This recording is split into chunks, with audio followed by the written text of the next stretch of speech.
आज से हम लोग अपने क्लास 6 के हिस्ट्री को शुरुआत करने जा रहे हैं। शुरुआत करेंगे हम लोग अपने क्लास 6 के हिस्ट्री को अपने चैप्टर नंबर फर्स्ट से। चैप्टर का नाम होगा what, where, how and when. आज से हमारे क्लास 6 का जो एसएसटी है, और एसएसटी में भी 3 सब्जेक्ट हैं, हिस्ट्री, सिविक्स और ज्योग्राफी। हिस्ट्री एसएसटी में 3 सब्जेक्ट है, हिस्ट्री, सिविक, ज्योग्राफी, और उसमें हम लोग आज सबसे पहले अपने एसएसटी में शुरुआत करेंगे हिस्ट्री से, और वो भी चैप्टर नंबर हमारा 1 से। चैप्टर का नाम है what, where, how and when. Chapter का नाम बड़ा सिंपल है, लेकिन हम लोग इसमें पढ़ेंगे क्या वो थोड़ा सा हम लोग पहले समझते हैं। देखिए, पहला जो चैप्टर है ना, ये पूरा का पूरा इंट्रोडक्शन चैप्टर है कि आप आगे इस पूरे क्लास 6 में क्या पढ़ने वाले हैं। मतलब क्लास 6 में आप जो कुछ भी पढ़ेंगे आगे चल के, उसका इंट्रोडक्शन आपको सबसे पहले वाले चैप्टर में दिया जा रहा है, जिसका नाम है what, where, how and when. इसमें आप ये सीखेंगे कि इंसानों ने किस तरीके से रहना स्टार्ट किया, कहाँ पे वो पहले रहते थे, किस प्रकार के पहले वो खाना खाते थे, खेती कैसे स्टार्ट हुआ, जानवरों को पालना किस तरीके से स्टार्ट हुआ। ये अलग अलग प्रकार के चीज़ों के बारे में डिस्कस हम लोग करेंगे इस चैप्टर के अंदर। तो क्लास 6 का जो हिस्ट्री है ना, उसके अंदर तो अभी तो हालांकि क्लास 6 का हिस्ट्री आज से शुरुआत हो गया है, लेकिन आगे जो भी हम लोग पढ़ेंगे उसका पूरा इंट्रोडक्शन आपको मिलेगा चैप्टर नंबर फर्स्ट में। तो चैप्टर नंबर फर्स्ट पूरा का पूरा क्या होने वाला है, तरीके से क्लास 6 के पूरे हिस्ट्री का इंट्रोडक्शन होने वाला है। ठीक है, चलिए। तो वाट का मतलब क्या, वेयर का मतलब कहाँ, हाउ का मतलब कैसे, और व्हेन का मतलब कब। यानी क्या, कहाँ, कैसे और कब। इसका सिंपल सा मतलब हुआ कि इंसानों ने सबसे पहले किन किन प्रकार के चीज़ों को किया। जैसे कैसे वो लोग जानवर को मारना स्टार्ट किए, हंटिंग जिसको हम लोग बोलते हैं। किस तरीके से जानवर को फिर वो लोग मारना छोड़ के बल्कि उनको पालना स्टार्ट कर दिए।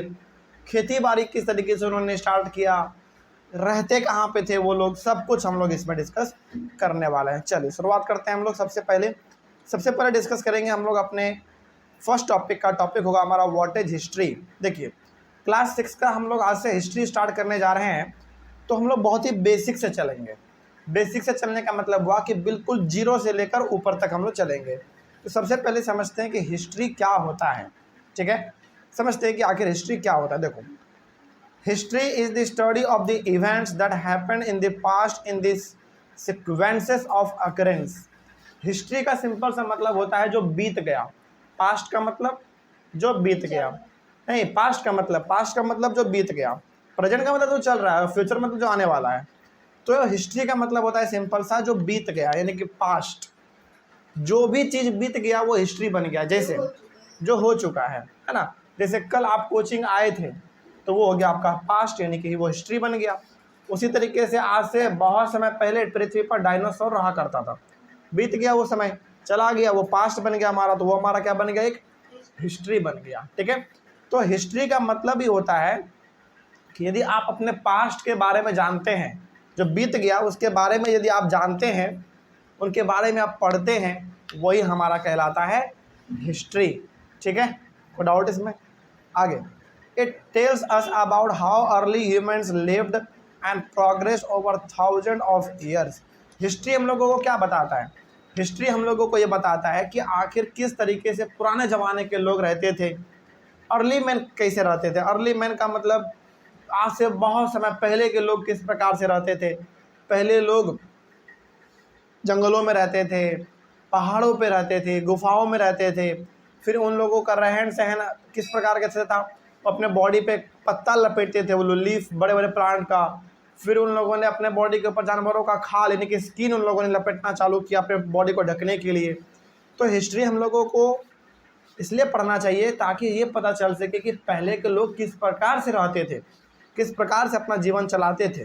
ठीक ना, और किस तरीके से समय के साथ बदलते बदलते बदलते बदलते आज हम लोग यहाँ पहुँच चुके हैं कि आज हम लोग अपने पक्के घरों में रहते हैं, अच्छा कपड़ा पहनते हैं, अच्छे गाड़ियों में घूमते हैं, अच्छा खाना खाते हैं। लेकिन क्या ये चीज़ हमेशा से था? बिल्कुल भी नहीं। ठीक है, तो हिस्ट्री हम लोगों को क्या बताता है? हिस्ट्री हम लोगों को बताता है कि पहले हम लोग कैसे थे और आज हम लोग कैसे हैं। ठीक ना, और किस तरीके से बदलाव हुआ, वो सब का सब हम लोगों को हिस्ट्री ही बताता है। आगे, history also studies how our past affects the way we live now. History हम लोगों को ये भी बताता है कि किस तरीके से हम लोग पहले रहते थे और आज किस तरीके से हम लोग रह रहे हैं। तो हिस्ट्री का सिंपल सा मतलब हुआ जो बीत गया, जो चला गया, उसके बारे में यदि आप पढ़ते हैं तो वही हिस्ट्री कहलाता है। तो बताइए, क्या हिस्ट्री को पढ़ना चाहिए? बिल्कुल पढ़ना चाहिए, तभी तो हम लोगों को पता चलेगा कि आखिर पहले के लोग किस तरीके से रहते थे, क्या खाते थे, क्या पहनते थे, कहाँ रहते थे, किस प्रकार का वो लोग भाषा बोलते थे, है ना। इन सब चीज़ों के बारे में डिस्कस, मतलब इन सब के बारे में पता चल सके, इसीलिए हम लोगों को हिस्ट्री पढ़ना चाहिए। जैसे मान लीजिए यदि हम लोगों को हिस्ट्री नहीं पढ़ना होता, यदि हम लोग हिस्ट्री के बारे में नहीं पढ़ते, तो क्या हम लोग कभी पता लगा पाते कि पृथ्वी पर डायनासोर जैसा भी कोई एनिमल रहता था? लगा पाते पता? बिल्कुल पता नहीं लगा पाते। तो हिस्ट्री हम लोगों को बिल्कुल पढ़ना चाहिए, इससे हम लोगों को आइडिया मिलता है कि पहले का समय कैसा था और आज का समय कैसा है। तो ये हो गया हमारा हिस्ट्री की हिस्ट्री क्या है। अगला है हमारा why do we study history. History हम लोगों को क्यों पढ़ना चाहिए? सबसे पहली बात बताइए, क्या हिस्ट्री पढ़ना चाहिए या नहीं? बिल्कुल पढ़ना चाहिए, लेकिन वही बात यहाँ पे कि क्यों पढ़ना चाहिए। चलिए समझते हैं क्यों पढ़ना चाहिए। समझिए, history helps us to understand how human beings have evolved over a period of time. History हम लोगों को इसलिए पढ़ना चाहिए ताकि हम लोगों को ये पता चल सके कि आखिर ह्यूमन बीइंग किस तरीके से एक के बाद एक नए नए बदलाव को करते आए हैं और आज हम लोग यहाँ पहुँच चुके हैं। जैसे आज से हजारों साल पहले, लाखों साल पहले का यदि हम लोग बात करें, तो उस समय पे ह्यूमन बीइंग्स नंगे रहते थे। उसके बाद उन लोगों को अपने बॉडी को ढकने के लिए पत्तों का इस्तेमाल करना पड़ा।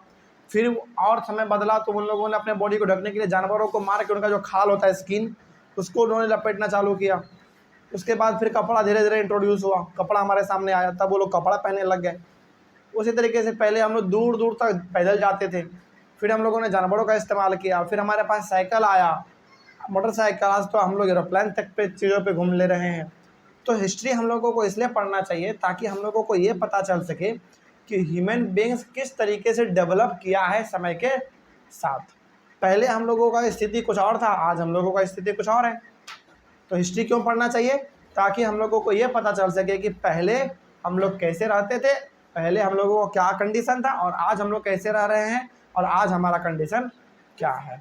ठीक है, क्या लगता है आपको कि आज जो इतने बड़े बड़े आप बिल्डिंग, मकान, घर, बंगलो, ये सब देखते हैं, गाड़ी, रेल गाड़ी, ये सब क्या पहले था? बिल्कुल भी नहीं।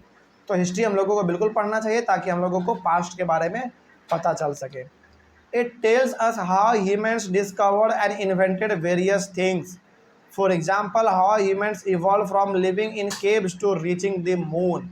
हिस्ट्री हम लोगों को इसलिए भी पढ़ना चाहिए ताकि हम लोगों को नए नए आविष्कार के बारे में पता चल सके, नए नए इन्वेंशन के बारे में पता चल सके। जैसे आपको एग्जांपल देते हैं, पहले हम लोग इस्तेमाल करते थे जानवरों का एक जगह से दूसरी जगह पे जाने के लिए, लेकिन आज हम लोग इस्तेमाल करते हैं अपने गाड़ियों का, ट्रेन का, रेलगाड़ी का, है ना। अलग अलग चीज़ों का आज हम लोग इस्तेमाल करते हैं एक जगह से दूसरे जगह पर जाने के लिए। आप ऐसे समझिए, जहां हम लोग आज से लाखों साल पहले गुफाओं में रहते थे, केव्स में रहते थे, पेड़ों पर रहते थे, पहाड़ों पर रहते थे, वहीं आज हम लोग चंद्रमा तक पहुंच चुके हैं। क्या ये बहुत बड़ी बात नहीं है? बिल्कुल बड़ी बात है। तो क्या गुफा में रहना, मतलब जब हम लोग आज से लाखों साल पहले गुफाओं में रहते थे, उस समय से लेकर और आज ऐसा समय जहाँ जो कि हम लोग चंद्रमा तक पहुँच चुके हैं, क्या ये एक दिन में हुआ होगा? बिल्कुल भी नहीं। इसको होने में बहुत लंबा समय लगा, लेकिन पहुँच तो गए ना हम लोग। तो कहने का यहाँ पे सिंपल सा मतलब ये है कि हम लोगों को हिस्ट्री इसलिए भी पढ़ना चाहिए ताकि हम लोगों को नए नए इन्वेंशन के बारे में पता चल सके। इन्वेंशन का मतलब हुआ कि पहले हमारे पास कोई टेक्नोलॉजी नहीं था, तो हम लोग गुफाओं में रहते थे। आज हमारे पास इतना ज़्यादा टेक्नोलॉजी है, इतना ज़्यादा हम लोग इन्वेंशन कर दिए हैं कि आज हम लोग चंद्रमा तक पहुंच जा रहे हैं, सोचो मून तक पहुंच जा रहे हैं। तो हिस्ट्री इसलिए भी पढ़ना चाहिए ताकि हम लोगों को अपने नए नए इन्वेंशंस के बारे में पता चल सके। उसके बाद है it tells us how cultural, social and scientific development took place. चलिए एक बार बताइए, जैसे आज हमारे पास अलग अलग कल्चर है, कल्चर मतलब रीति रिवाज वगैरह भी है। रीति रिवाज का मतलब हुआ कि आज हमारे पास हिंदू है, मुस्लिम है, सिख है, ईसाई है, जैन है, बुद्ध है, अलग अलग धर्म के लोग हैं। हर धर्म में अपना रीति रिवाज अलग है, पूजा पाठ करने का तरीका अलग है कि नहीं? क्या ये चीज़ पहले था? बिल्कुल भी नहीं। पहले तो रिलीजन होता ही नहीं था। पहले केवल इंसान होते थे, लेकिन जैसे जैसे समय बदला हम लोगों ने क्या कर लिया, अपने आप को धर्म के आधार पे बांट लिया।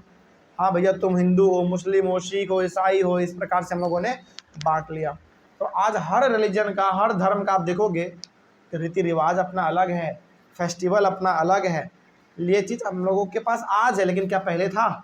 बिल्कुल भी नहीं था। अच्छा एक बात बताइए, क्या आज से हज़ारों साल पहले, लाखों साल पहले इतना फेस्टिवल हुआ करता होगा जितना आज हमारे पास है?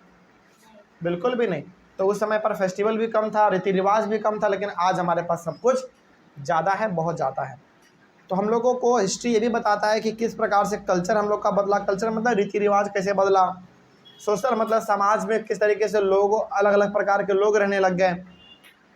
साइंटिफिक डेवलपमेंट यानी कि साइंस में कितना तरक्की हम लोगों ने किया है, ये भी हम लोगों को हिस्ट्री से ही पता चलता है।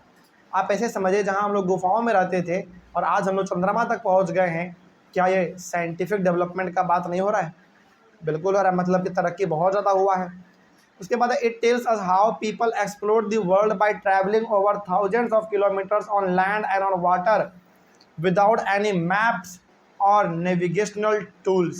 सोचो, हिस्ट्री हम लोगों को ये भी बताता है, जहाँ पहले हम लोग बहुत दूर तक ट्रैवल नहीं कर पाते थे, आज हम लोग बहुत दूर तक ट्रैवल कर पा रहे हैं। जैसे आज से हज़ारों साल पहले ना, इंसान को पता ही नहीं था, रास्ता ही नहीं पता था कि इंडिया से अमेरिका कैसे जाना है। मतलब उनको पता ही नहीं था कि अमेरिका जैसा भी कोई देश है, लोगों को पता ही नहीं था। लोगों को पता ही नहीं था कि अमेरिका जैसा देश है, वहाँ जाना कैसे है, पता ही नहीं था। लेकिन आज हमारे पास गूगल मैप है, सब कुछ हमारे पास आ जाए तो आज हम लोग आसानी से पहुँच जाते हैं। चाहे आप हवाई जहाज़ से जाना चाहते हैं तो उससे भी जा सकते हैं, आप बड़े बड़े शिप से जाना चाहते हैं पानी के थ्रू तो आप वहाँ से भी जा सकते हैं, है कि नहीं? तो वही बात यहाँ पे कहा जा रहा है कि जैसे जैसे समय बदला, हम लोगों ने हज़ारों हज़ार किलोमीटर दूर वाले जगह पर भी हम लोग अब पहुँच पा रहे हैं, लेकिन पहले नहीं पहुँच पाते थे। और आज क्यों पहुँच पा रहे हैं? क्योंकि आज हमारे पास साधन है, टेक्नोलॉजी है, आज हमारे पास मैप है, सब कुछ हमारे पास आ जाए, इसलिए हम लोग आज बहुत दूर तक पहुँच जा रहे हैं। यहाँ तक कि पूरे दुनिया को बैठे बैठे हम लोग देख सकते हैं। किस तरीके से? मैप से। आप गूगल मैप खोलो, पूरा वर्ल्ड आपको दिख जाता है, कौन सा कंट्री किधर है, कौन सा जगह किधर है। क्या ये सुविधा पहले था? बिल्कुल भी नहीं था। आगे बढ़ते हैं। History helps us to learn from the mistakes of the past and allows us to take better decisions. History हम लोगों को ये भी बताता है कि पहले के ज़माने में हम लोगों ने क्या क्या गलती किया है, जो कि आज हम लोगों को वो गलती नहीं करना है। मतलब कि अपने गलतियों को सुधारने का हम लोगों को पता कहाँ से चलता है? अपने पास्ट से पता चलता है। जैसे आज आप ऐसे समझिए, आज हमारे पास एरोप्लेन है जो कि 200 आदमी, 300 आदमी, 400 आदमी, 500 आदमी को लोड करके इजली आसमान में उड़ जाता है। लेकिन क्या लगता है, आज से 100 साल पहले भी इतना भयंकर प्रकार का टेक्नोलॉजी रहा होगा एरोप्लेन के? बिल्कुल भी नहीं।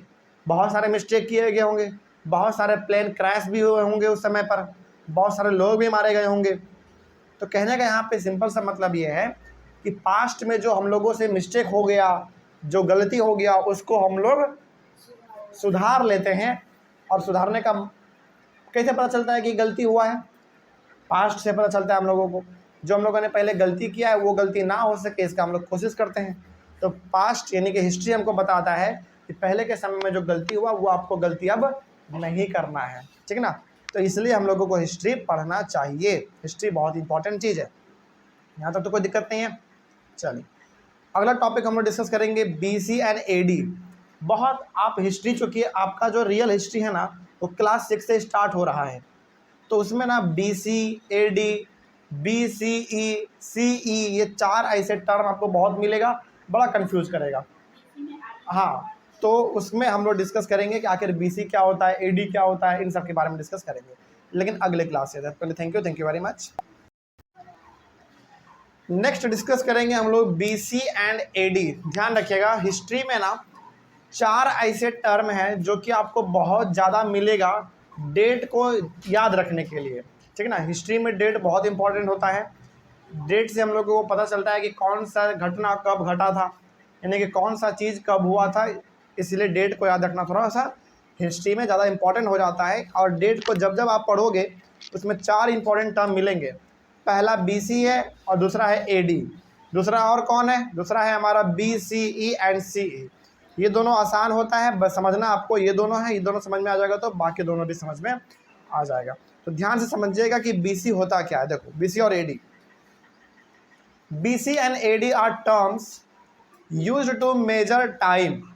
The birth of Jesus Christ is taken as the reference point from where historians count dates. पहला पॉइंट में लिखा गया है BC and AD are terms used to measure time. BC और AD एक ऐसा टर्म है, ऐसा शब्द है जिसको टाइम मेजर करने के लिए हम लोग इस्तेमाल करते हैं, ठीक है ना। अब कैसे करते हैं ये भी हम लोग समझेंगे। The birth of Jesus Christ is taken as the reference point where from where historians count dates. इसको ना आप ऐसे समझिए। देखो क्या लगता है आपको कि ये जो ज़िंदगी हम लोगों का स्टार्ट हुआ है, यानी कि ह्यूमन बींग्स का जो जीना स्टार्ट हुआ है, या फिर जो जब से हम लोग इस पृथ्वी पर हैं, क्या तब से लेकर आज तक का आपको डेट पता है? बिल्कुल भी नहीं। तो हम लोगों ने क्या किया है, हिस्ट्री में डेट को याद रखने के लिए खास करके हम लोगों ने क्या किया है, जीसस क्राइस्ट जो होता है ना, क्रिश्चियन के भगवान, जैसे हमारे हिंदुओं में भगवान है ना, मुस्लिम धर्म में भी अपना कोई उनका गॉड है, उसी प्रकार से जीसस क्राइस्ट जो है वो क्रिश्चियन में गॉड है, क्रिश्चियन के गॉड है वो, ठीक है। तो उनका जब जन्म हुआ ना, तो उनके जन्म को हम लोगों ने ले लिया रेफरेंस पॉइंट, और उनके जन्म को ही हम लोगों ने आधार मान के सारे डेट को हमने डिसाइड कर लिया कि ये आगे होगा, पीछे होगा, कैसे क्या होगा, ठीक है। आगे बढ़ेंगे तो आपको और समझ में आएगा, समझिएगा ध्यान से। BC का मतलब है all dates before the birth of Christ are counted backwards and are denoted by the letter BC, यानी कि बिफोर क्राइस्ट। BC का मतलब हुआ किनके जन्म से पहले के डेट के बारे में बात होगा, जीसस क्राइस्ट के जन्म के पहले के बारे में जो बात होगा वो हो गया हमारा BC, यानी कि बिफोर क्राइस्ट। समझिएगा ध्यान से। जैसे मान लीजिए कहीं पर लिखा हुआ है 400 BC, इसका मतलब हुआ कि जीसस क्राइस्ट के जन्म से कितना साल पहले, 400 ईयर्स। समझ में आ रही है बात। तो हिस्ट्री में हर कुछ हम लोग याद रख सके, इसके लिए हम लोगों ने रेफरेंस पॉइंट किसको मान लिया, जीसस क्राइस्ट के बर्थ को हमने रेफरेंस पॉइंट मान लिया। मतलब कि जीसस क्राइस्ट का जो जन्म है, जो घटना उनसे पहले हुआ, उनके जन्म के पहले हुआ, उनको हम लोगों ने BC बोल दिया, और जो घटना उनके जन्म के बाद हुआ उनको हम लोगों ने AD बोल दिया, ठीक है। आगे बढ़ते हैं। तो जैसे मान लीजिए कहीं पे लिखा हुआ 400 BC, इसका मतलब है कि जीसस क्राइस्ट के जन्म के कितने साल पहले, 400 साल पहले।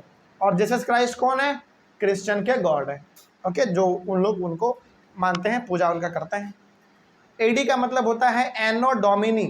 बहुत सारे बच्चे समझते हैं BC मतलब बिफोर क्राइस्ट और AD का मतलब आफ्टर डेथ। नहीं, ऐसा नहीं है। AD का मतलब होता है एनो डोमिनी। तो dates after the birth of Christ is denoted by the letters AD, यानी कि anno domini, which means in the year of the lord. This years are counted forward. AD का मतलब होता है जीसस क्राइस्ट के जन्म के बाद का समय, हम लोग उसको AD बोलते हैं। जैसे मान लीजिए कोई बोल रहा है कि 600 AD, इसका मतलब है कि जीसस क्राइस्ट के जन्म के कितना साल बाद, 600 साल बाद, ओके। तो ध्यान रखिएगा, बहुत सिंपल है। BC का मतलब हुआ जीसस क्राइस्ट के जन्म से पहले, और AD का मतलब हुआ जीसस क्राइस्ट के जन्म के बाद। बस एग्जाम्पल आप इसको ऐसे बोल सकते हैं, कोई बोल रहा है 800 BC, इसका मतलब है कि जीसस क्राइस्ट के जन्म से 800 पहले के बारे में बात हो रहा है।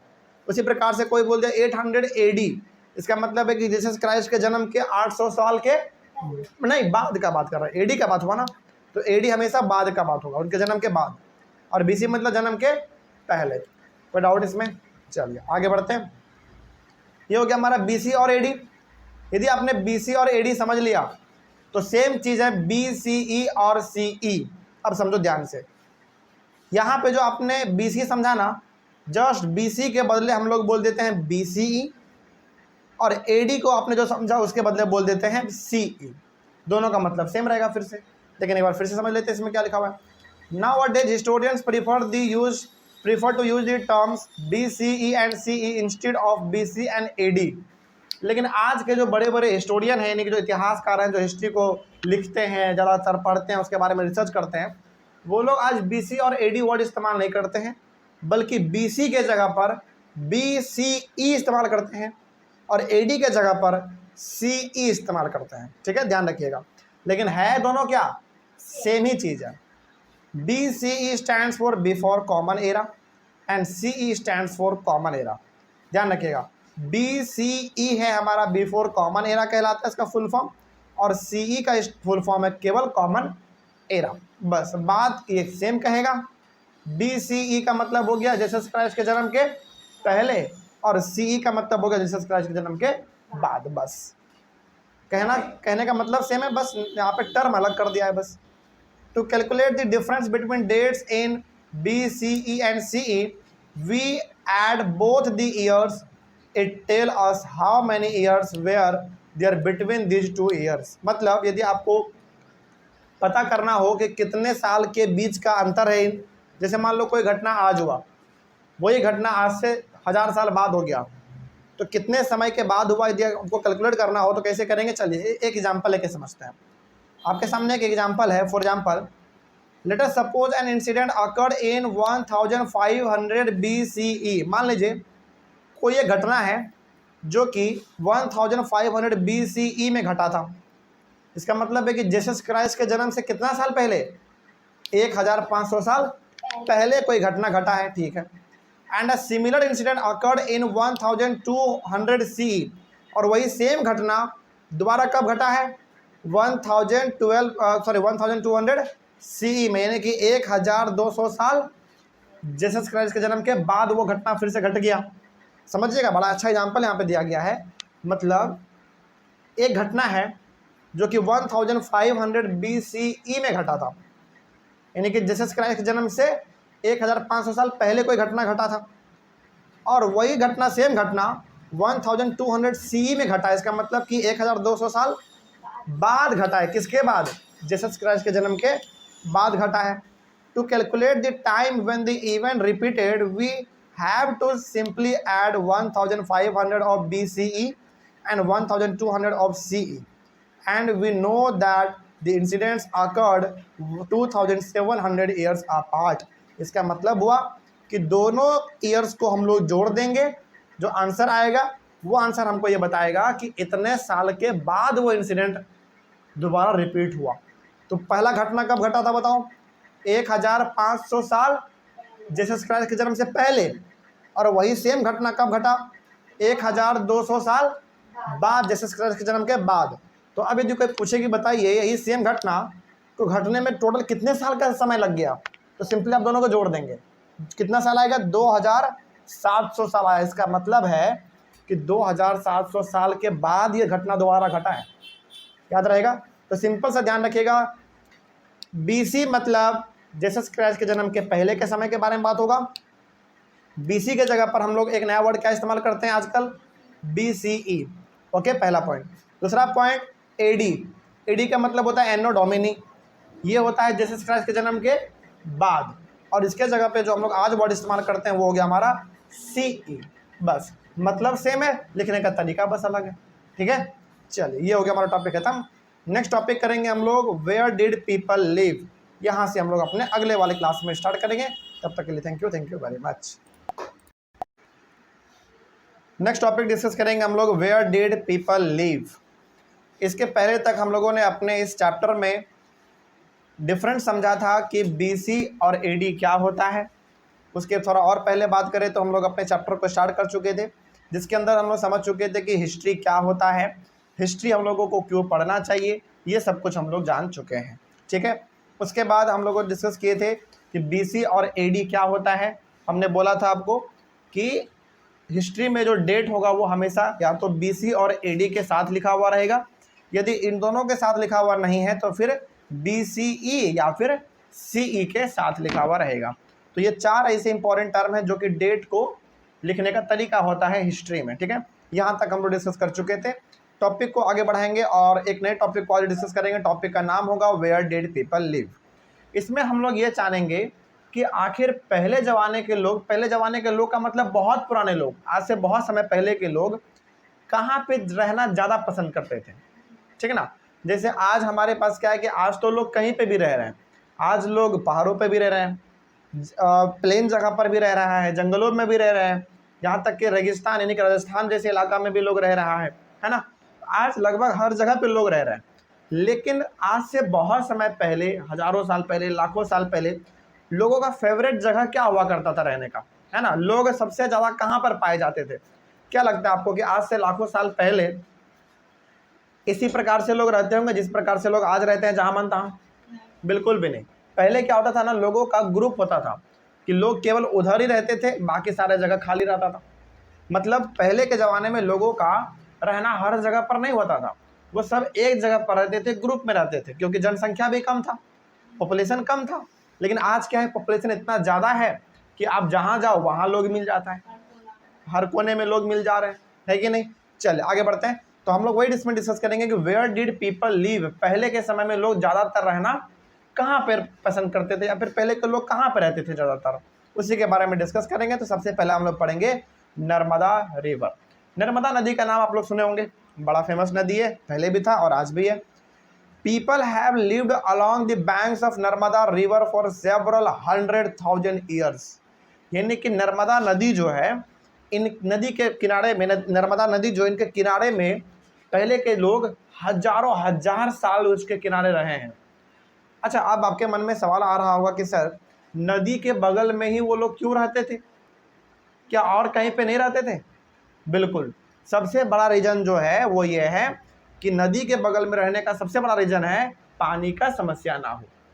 ठीक है, जैसे आज क्या है ना कि नदी का पानी बहुत गंदा हो गया है, लेकिन आज से हजारों साल पहले नदी का पानी इतना साफ था कि लोग नदी के पानी को सीधा उठाते थे और पी लेते थे।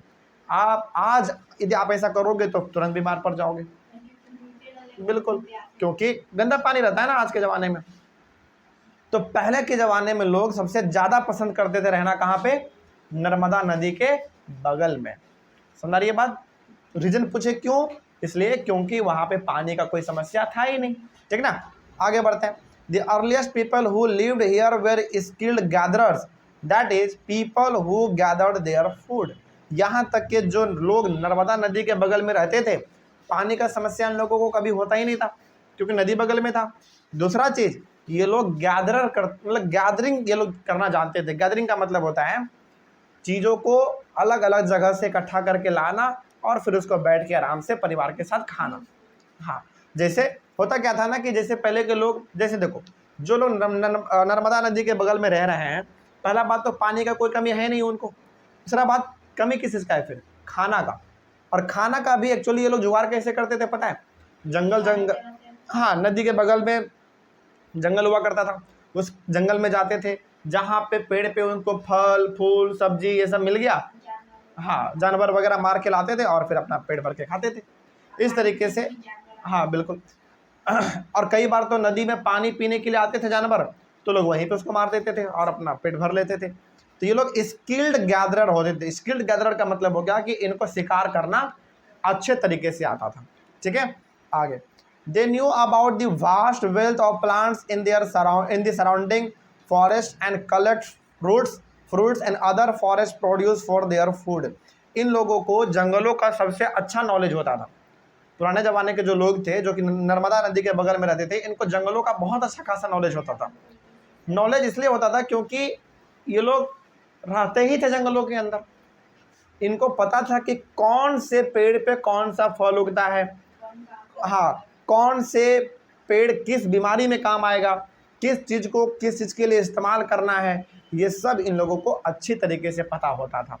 कहने का मतलब हुआ कि प्लांट का कौन सा पार्ट खाने लायक है, कौन सा पार्ट फेंकने लायक है, ये सब का सब ये लोग जानते थे अच्छी तरीके से। इन लोगों को अच्छा खासा नॉलेज होता था पूरे के पूरे पेड़ों का, क्योंकि इन लोगों का जीवन ही चलता था जंगलों के ऊपर।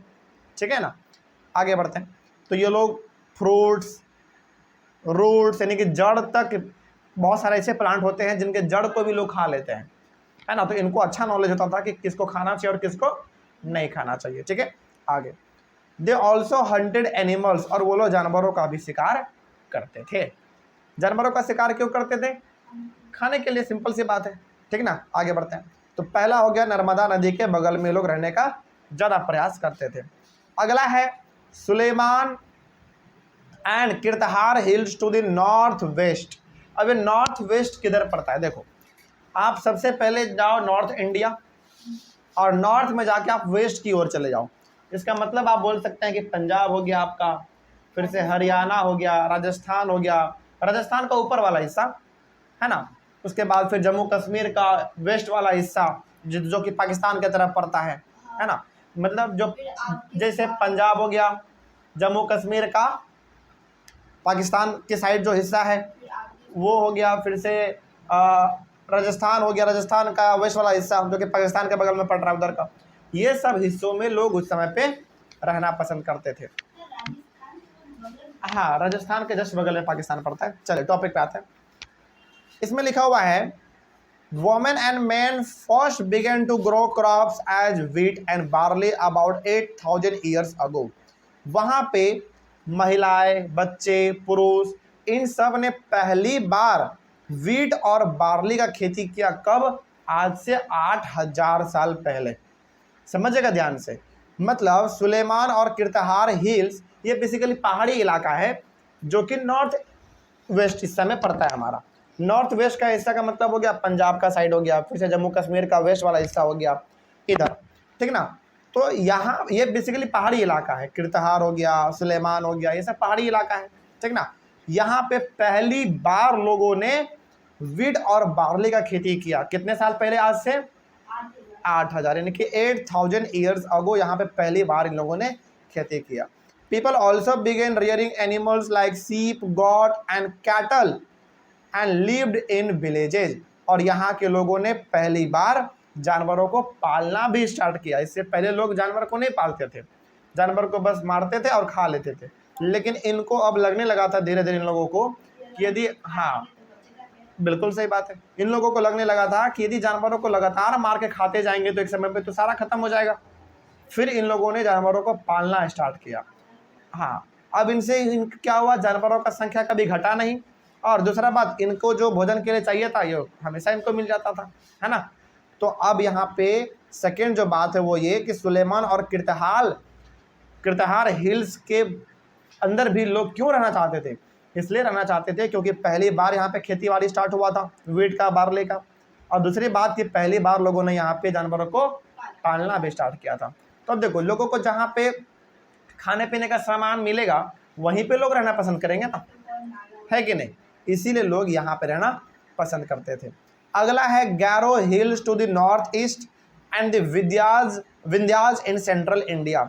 अगला हमारा जगह है नॉर्थ ईस्ट। नॉर्थ ईस्ट का जस्ट नॉर्थ वेस्ट से अपोजिट, जैसे नॉर्थ ईस्ट किधर पड़ेगा आपका, जम्मू कश्मीर का हो गया ईस्ट वाला हिस्सा जिधर लद्दाख पड़ता है वो हो गया, फिर से आप बोल सकते हैं उत्तराखंड हो गया, हिमाचल प्रदेश हो गया, ये सब पड़ता है कहाँ पे? नॉर्थ ईस्ट में पड़ता है।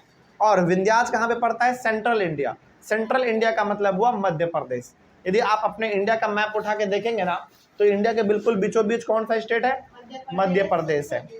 तो नॉर्थ ईस्ट में और मध्य प्रदेश में यहाँ पे भी लोग रहना ज़्यादा पसंद करते थे। पता है क्यों? इसके पीछे भी रीजन है, देखो क्या रीजन है। There are some areas where agriculture developed. North east और सेंट्रल इंडिया यानी कि मध्य प्रदेश में कुछ ऐसे एरिया थे जहाँ पे खेती बाड़ी बड़ा अच्छा होता था। हाँ, बहुत अच्छा खेती होता था। और वही बात फिर से बोलना चाहेंगे कि जहाँ पे लोगों को खाने का सामान मिले लोग वहीं पे रहना पसंद करेंगे, है कि नहीं? क्या? तो यहाँ पे लोगों को अच्छा खासा खाने पीने का सामान मिल जाता था, यानी कि एग्रीकल्चर अच्छा खासा यहाँ पे हो जाता था। Rice was first grown to the north of the Vindhyas, यानी कि विंध्याज में ही पहली बार चावल का खेती किया गया। तो ऑब्वियस सी बात है, यहाँ पे चावल का खेती हो रहा है तो लोग भी रहना कहाँ पसंद करेंगे? इन्हीं सारे इलाका में रहना पसंद करेंगे, है ना। आगे अगला है इंडस एंड इट्स ट्रिब्यूटरीज। चलिए पहले तो ये बताइए, गैरो हिल्स वाला, जो गैरो हिल्स जो कि नॉर्थ ईस्ट में है, और विंध्याज जो कि सेंट्रल इंडिया यानी कि मध्य प्रदेश में है, ये वाला चीज़ समझ में आया आप लोगों को? लोग यहाँ पे क्यों रहते थे? क्योंकि यहाँ पे एग्रीकल्चर अच्छा होता था, खेती बाड़ी अच्छा होता था, और दूसरी बात कि यहाँ पे चावल का खेती भी अच्छा खासा होता था, और चावल पहली बार यहीं पे उगाया गया था। हाँ, जहाँ खाना मिलेगा वहीं पे लोग रहेंगे। अगला हमारा Indus and it's tributaries. Indus क्या है? एक नदी है, ध्यान रखिएगा। जिस तरीके से नर्मदा है, जिस तरीके से गंगा है, ब्रह्मपुत्र है, उसी तरीके से इंडस क्या है? हमारा एक नदी है। तो इंडस यानी कि नदी, एंड इट्स ट्रिब्यूटरीज। ट्रिब्यूटरीज का मतलब होता है उस नदी का छोटा छोटा रास्ता। जैसे आप देखोगे ध्यान से ना, तो जो हमारा गंगा नदी है, क्या वो बिल्कुल सीधा बहते आ रही है? नहीं, गंगा नदी ना अलग अलग चैनल में डिवाइडेड है। मतलब कि मेन गंगा नदी जो आ रही है वो तो आ ही रही है, उसका अलग अलग पाथ है, कभी वो उधर कट गया, कभी इधर चला गया, अलग अलग उसका छोटा छोटा चैनल बना हुआ है, उसी को हम लोग कहते हैं ट्रिब्यूटरी। ठीक है ना, आगे बढ़ते हैं। तो इंदस और उसके ट्रिब्यूटरी यानी कि उसके अलग अलग चैनल जो है, उनके बारे में क्या बात कहा गया है समझते हैं। The first earliest cities flourished on the banks of Indus river about 4700 years ago. पहला शहर, ध्यान रखिएगा, यहाँ पे गांव का बात नहीं हो रहा है, गांव तो बहुत सारे थे उस समय पे। पहला शहर, हाँ, फर्स्ट सिटी जो बना हमारा वो इंदस नदी के किनारे बना, पहला शहर, ध्यान रखिएगा। और वो भी आज से कितना साल पहले? 4700 साल पहले। देखो आज जितने भी बड़े बड़े शहर हैं, कहने का मतलब आज आपको शहर हजारों मिल जाएंगे, गांव भी है, ऐसा बात नहीं है, गांव भी है, लेकिन पहला शहर यदि कहीं पे डेवलप हुआ तो वो इंदस नदी के किनारे डेवलप हुआ था, और वो भी लगभग आज से 1700 साल पहले। ठीक है, आगे बहुत पहले, लगभग आप 500 साल कह सकते हैं, 5000 साल कह सकते हैं लगभग। Later about 2500 years ago cities developed on the banks of the Ganga and its tributaries and along the sea coast। उसके बाद धीरे धीरे जो है सिटी गंगा नदी के बगल में भी बसना स्टार्ट हो गया, सिटी किसका, और समुद्र के किनारे भी शहरों का बसना स्टार्ट हो गया।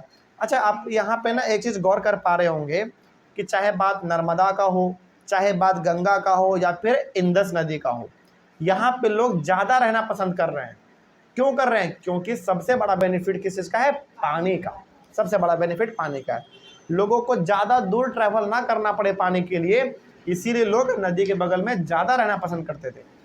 तो चावल का खेती हो, चाहे गांव बसना हो, चाहे शहर बसना हो, चाहे जानवरों को पालना हो, ज़्यादातर लोग पसंद करते थे कि नदी के बगल में हो तो ज़्यादा बढ़िया रहेगा, है ना, ताकि किसी प्रकार का पानी का कोई समस्या ही ना हो।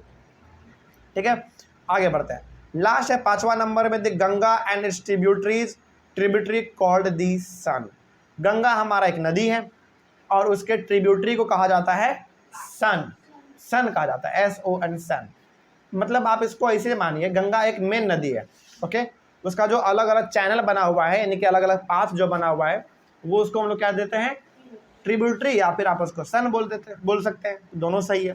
तो गंगा नदी के बगल में भी देखते हैं कि आखिर ऐसा क्या हुआ था। ठीक है, देखा जाए। In ancient time the area along the south of the Ganga was known as Magadh, now lying in the state of Bihar. ये हमारे बिहार का बात यहाँ पे हो रहा है, बहुत प्राउड वाली बात है, समझिए ध्यान से। आज से बहुत समय पहले, यानी कि पुराने समय में, गंगा नदी जो है ना, बेसिकली गंगा नदी मगध से होके गुजरते थे, और मगध जिसको आज हम लोग बिहार बोलते हैं। तो क्या हमारे बिहार से गंगा नदी नहीं गुजरती है? बिल्कुल गुजरती है कि नहीं? देखो बिल्कुल, जैसे एग्जांपल के तौर पे देखो, फिर से एक बार समझना, बड़ा इंपॉर्टेंट ये पॉइंट है। In ancient time the area along the south of Ganga was known as Magadh. देखो गंगा नदी जो है ना, नॉर्थ इंडिया से निकलती है, हिमालय से। गंगा नदी नॉर्थ इंडिया यानी कि हिमालय से निकलती है, और वहाँ से जब वो आती है तो 2-3 स्टेट को क्रॉस करके हमारे बिहार में एंटर करती है। हाँ, ट्रेन जैसे है ना, अलग अलग स्टेट में जाती है, उसी तरीके से गंगा नदी 2-3 स्टेट को पार करते हुए हमारे बिहार में आती है।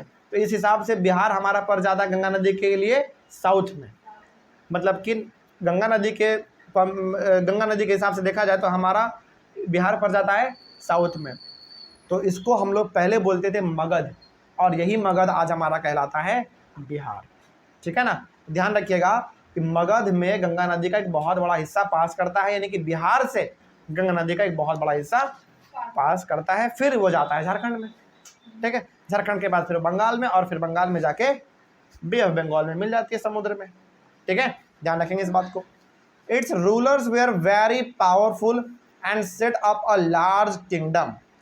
मगध के उस समय पर मगध के, यानी कि उस समय पर बिहार के बहुत बड़े बड़े राजा हुआ करते थे, और बहुत पावरफुल राजा लोग हुआ करते थे, हाँ, जिन्होंने अपना बहुत बड़ा साम्राज्य बना रखा था। ठीक है, kingdoms were set up in other parts of the country as well. यहाँ तक कि बिहार के उस समय पे इतने बड़े बड़े राजा हुआ करते थे कि वो लोग बिहार पे तो रूल करते ही थे, साथ ही साथ ये लोग इतना पावरफुल थे कि अलग अलग जगहों पर भी ये लोग अपना रूल चलाते थे। इसमें एक सबसे अच्छा एग्जाम्पल यदि हम लोग अपने बिहार का ले, अपने बिहार के राजा का, तो वो होगा अशोका द ग्रेट। अशोका का नाम आप लोगों ने सुना होगा, बिल्कुल, वो हमारे बिहार के मतलब बिहार मतलब मगध के वो राजा थे। ठीक है, चल इस तरीके से हमारा ये टॉपिक कंप्लीट हुआ।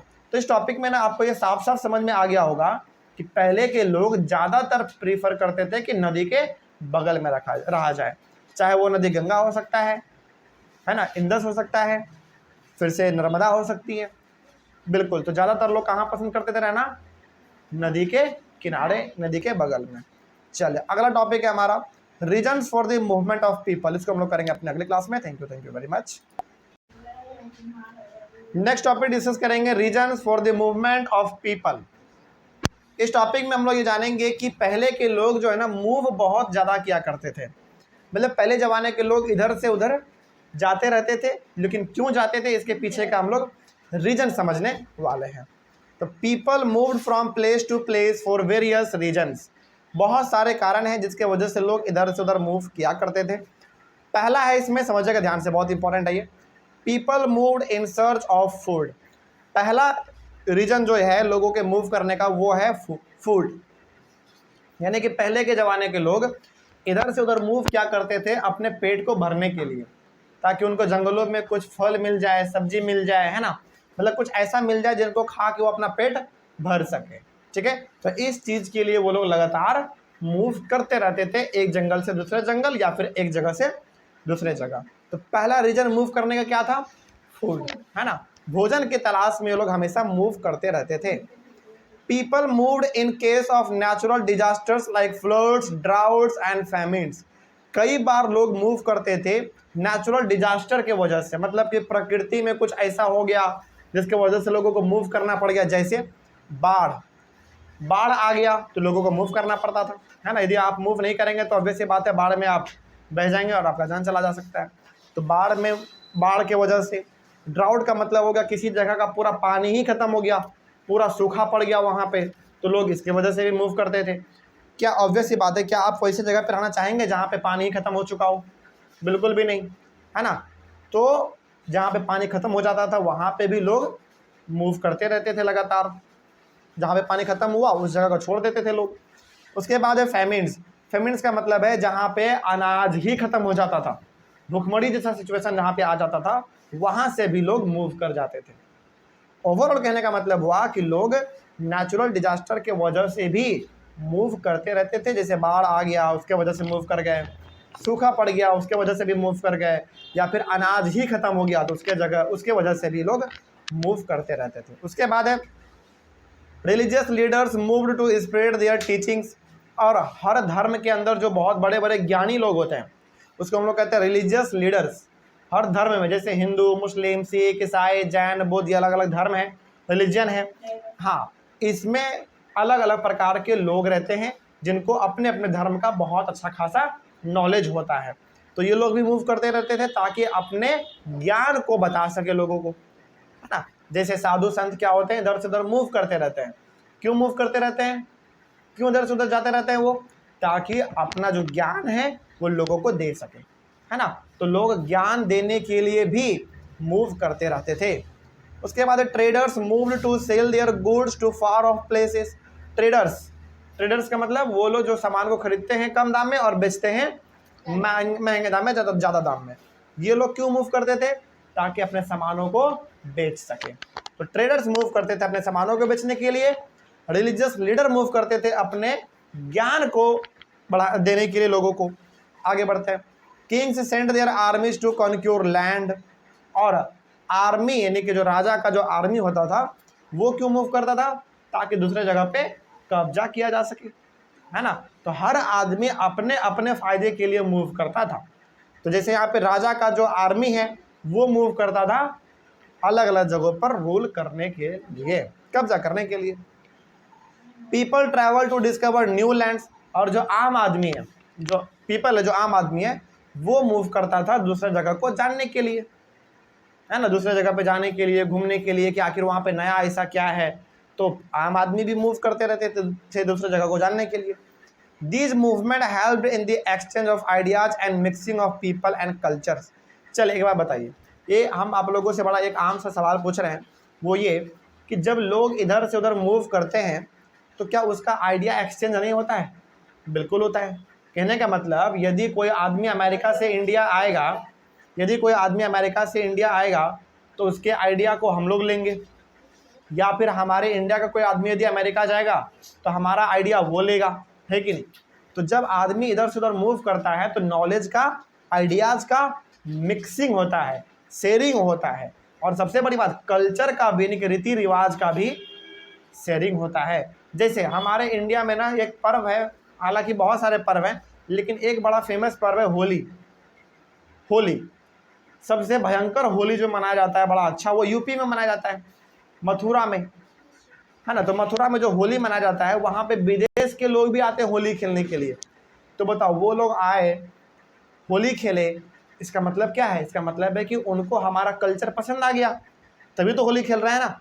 तो जब भी लोग इधर से उधर मूव करते हैं, जब भी लोग इधर से उधर या फिर उधर से इधर कहीं भी से भी लोग यदि कहीं जाते हैं तो नॉलेज का शेयरिंग होता है, आइडियाज़ का शेयरिंग होता है, और सबसे बड़ी बात कल्चर का शेयरिंग होता है। मतलब कि हमारा कल्चर उसको पसंद आता है और उसका कल्चर हम लोगों को पसंद आ जाता है।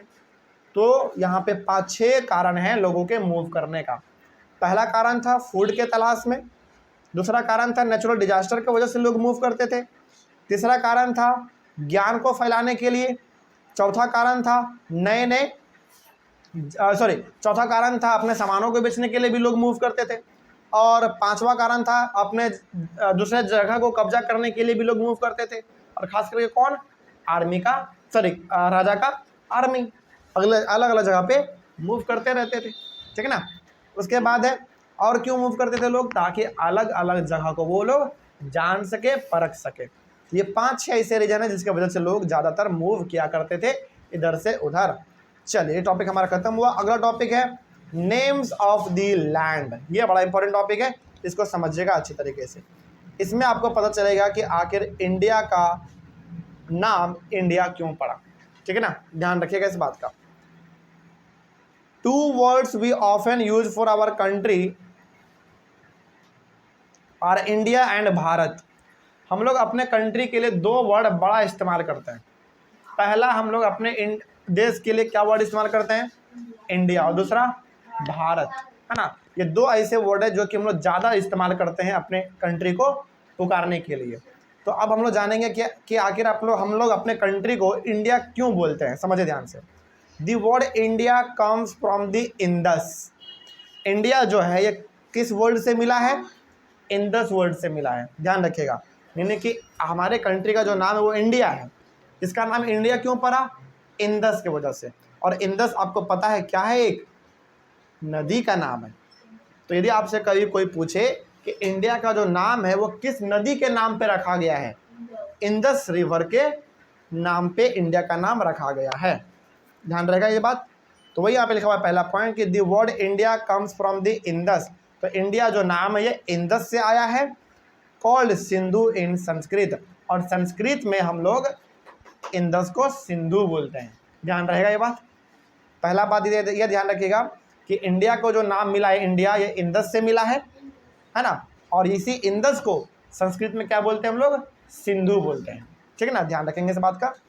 आगे है हमारा About 2500 years ago, the Iranians and the Greeks came through the northwest and were familiar with the Indus, called it the Hindus or the Indus, and the land to the east of river was called India।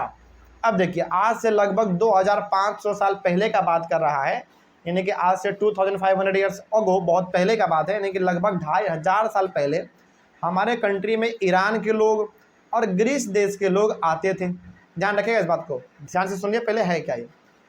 Iran के लोग और Greece देश के लोग हमारे India में आते थे। किधर से आते थे? नॉर्थ वेस्ट से आते थे। नॉर्थ वेस्ट का मतलब हुआ जहाँ पे इंडस नदी बहती है। कहाँ पे बहती है भाई? पंजाब के तरफ, ठीक है ना। तो पंजाब के तरफ इंडस नदी बहती है, और उसी इंडस नदी को पार करते हुए ईरान के लोग, ग्रीस के लोग हमारे देश इंडिया में आते थे। तो वो लोग ना इंदस को क्या बोलते थे पता है? इंदस को बोलते थे हिंदोज, क्योंकि उन लोगों को बोलने नहीं आता था, है ना। जैसे आप अंग्रेजों का हिंदी सुनोगे ना तो बड़ा अजीब बोलते हैं वो लोग। जैसे हिंदी हम लोग बहुत फटाफट बोल लेते हैं, वो लोगों को हिंदी बड़ा कमज़ोर होता है। तो वो लोग इंदस को हिंदोज बोलते थे, या फिर कई सारे लोग इंदस को इंडोज बोलते थे, है ना। और इसी वजह से इंडिया का नाम इंडिया पड़ गया। मतलब इंदस नदी को वो लोग क्या पुकारते थे पहले? हिंदोज, हिंदोज। और कुछ लोग पुकारते थे इंदोज। यही बोलते बोलते बोलते बोलते पड़ गया इंदोज, इंदोज बोलते बोलते हो गया इंडिया, है ना। इस बात को ध्यान रखेंगे। हाँ, तो इंदोज बोलते बोलते पड़ गया हमारे देश का नाम इंडिया। तो यदि आपसे कोई पूछे कि इंडिया का जो नाम है वो किस नदी पे रखा गया है, तो आप बोलेंगे इंदस रिवर, ठीक ना। इंदस रिवर के नाम पे ही रखा गया इंडिया का नाम। एक्चुअली में पहले वो लोग इंदस नदी को बोलते थे हिंदोज, और कुछ लोग बोलते थे इंडोज, है ना, इंदोज, इस तरीके से थे। लेकिन वही बाद में बदलते बदलते बदलते बदलते इंडिया हो गया धीरे धीरे, इंडिया हो गया धीरे धीरे। तो ये हो गया हमारा इंडिया का नाम इसका क्यों पड़ा। तो इंडिया जो नाम पड़ा वो किसके ऊपर पड़ा है? इंदस नदी के ऊपर पड़ा है। अगला है भारत। भारत हम लोग इसको क्यों बोलते हैं, चल इसके बारे में समझ लेते हैं। The name Bharat was use for a group of people who lived in the north waste. देखो एक्चुअली में होता क्या था ना, पहले के ज़माने में जो लोग नॉर्थ वेस्ट में रहते थे, यानी कि इंदस नदी के बगल में जो लोग रहते थे, उस ग्रुप को हम लोग बोलते थे भारत। ध्यान रखिएगा इस बात को। मतलब पहले के समय में जो भी लोग इंदस नदी के बगल में रहते थे, ग्रुप बना के अपना ग्रुप में रहते थे, उस ग्रुप को बोला जाता था भारत, ठीक ना। ध्यान रखेंगे, इंदस नदी के बगल में जो लोग ग्रुप बना के रहते थे, आपस में मिलजुल के रहते थे, उन सब को हम लोग बोलते थे Bharat. Later it was use for the country, और बाद में वही भारत नाम जो कि ग्रुप को बोला जाता था, वही किसके लिए बोल दिया गया? इंडिया के लिए बोल दिया गया, पूरे कंट्री के लिए बोल दिया गया। तो इस तरीके से इंडिया का नाम इंडिया और भारत पड़ा। तो इंडिया बड़ा सिंपल है, इंडिया का नाम इंडिया इसलिए पड़ा क्योंकि इंदस नदी के ऊपर पड़ गया है ना। और भारत नाम क्यों पड़ा हमारे देश का? क्योंकि इंदस नदी के बगल में जो लोग रहते थे ग्रुप बना के, उसको कहा जाता था भारत। मतलब कि लोगों के ग्रुप को हम लोग बोलते थे भारत, और वही भारत फिर वर्ड इस्तेमाल हो गया हमारे पूरे कंट्री के लिए। क्या कोई दिक्कत इसमें? चलो, इस तरीके से टॉपिक भी हमारा कंप्लीट हुआ। नेक्स्ट टॉपिक है finding out about the past. इसको हम लोग करेंगे अपने अगले क्लास में, यानी कि कल। तब तक के लिए thank you very much. Next topic है हमारा finding out about the past. इस टॉपिक में हम लोग 3 चीज़ों के बारे में बात करेंगे। पहला होगा हमारा मनुस्क्रिप्ट्स, दूसरा होगा इंस्क्रिप्शंस, और तीसरा होगा आर्कोलॉजिस्ट्स। तो इन तीनों के बारे में डिस्कस करेंगे। ये तीनों का तीनों हम लोग को पढ़ना है अपने topic finding out about the past के अंदर। तो सबसे पहले हम लोग शुरुआत करेंगे मनुस्क्रिप्ट से, ठीक है। चलिए शुरुआत करते हैं। सबसे पहला पॉइंट इसमें है कि manuscript comes from the Latin word Manu meaning hand. मतलब क्या हुआ इसका समझिए। मनुस्क्रिप्ट जो है ना एक लैटिन वर्ड है, जैसे हम लोग बोलते हैं ना Hindi word, English word, Gujarati word, Marathi word, है ना। उसी तरीके से मनुस्क्रिप्ट जो है वो एक लैटिन वर्ड है, मैनू, MANU, मनु। हाँ, मतलब कि लैटिन वर्ड है हमारा मनु से ही बना है मनुस्क्रिप्ट। और लैटिन में मनु का मतलब क्या होता है? हैंड, यानी कि हाथ होता है, ठीक है। इसको ऐसे आप समझ सकते हैं कि लैटिन में एक वर्ड है जिसका नाम है मनु। लैटिन वर्ड है मनु, और मनु से बना मनुस्क्रिप्ट, ठीक है। और लैटिन में लैटिन भाषा में मनु का मतलब क्या होता है? हैंड होता है। तो इसका सिंपल सा मतलब हुआ कि मनुस्क्रिप्ट का मतलब हुआ ऐसा चीज़ जो कि हाथ से लिखा गया होगा, ऐसा चीज़ जो कि हाथ से लिखा गया होगा, उसको हम लोग कहते हैं मनुस्क्रिप्ट। तो एक बार फिर से समझिए क्योंकि इम्पॉर्टेंट है। इसमें पहला बात आप ये ध्यान रखेंगे कि जो मनु है वो एक लैटिन वर्ड है, और मनु से ही बना है मनुस्क्रिप्ट, और मनु का मतलब होता है लैटिन में हैंड। तो इसका सिंपल सा मतलब हो गया कि ऐसा चीज़ जो कि किससे लिखा हुआ होगा? हाथ से लिखा होगा। जैसे आज आप अपना नोट्स लिखते हैं अपने हाथों से, तो ये भी मनुस्क्रिप्ट कहलाएगा, ठीक ना। आगे बढ़ते हैं। लेकिन हाँ, यदि आप अब नोट्स को प्रिंट करवा लेते हैं प्रिंटर से, तो वो मनुस्क्रिप्ट नहीं कहलाएगा, वो प्रिंटिंग कहलाएगा, ठीक ना। लेकिन यदि आप नोट्स को लिखते हैं अपने हाथों से, तो वो मनुस्क्रिप्ट कहलाएगा। ठीक है, आगे। हाँ, आप लोग जो नोट्स लिखते हैं हाथों से वो मनुस्क्रिप्ट कहला जाएगा। तो जो भी चीज़ हम लोग हाथों से लिखते हैं वो मनुस्क्रिप्ट ही कहलाता है। आगे, before the invention of paper people use to write on the bark of birch tree. Birch tree basically ऐसा ट्री होता है जो कि हिमालय के उधर उगता है। जैसे आप नॉर्थ इंडिया में जाओगे ना, जो हिमालय वाला साइड है हमारा, उधर आपको एक खास प्रकार का ट्री मिलता है, उसका नाम है बिर्च ट्री। और palm leaves, these are called manuscript. यानी कि पहले के ज़माने में जब हमारे पास पेपर नहीं हुआ करता था, क्या लगता है आपको, जिस पेपर पे आज आप लोग लिखते हैं पढ़ते हैं, क्या ऐसा पेपर हमेशा से था? बिल्कुल भी नहीं।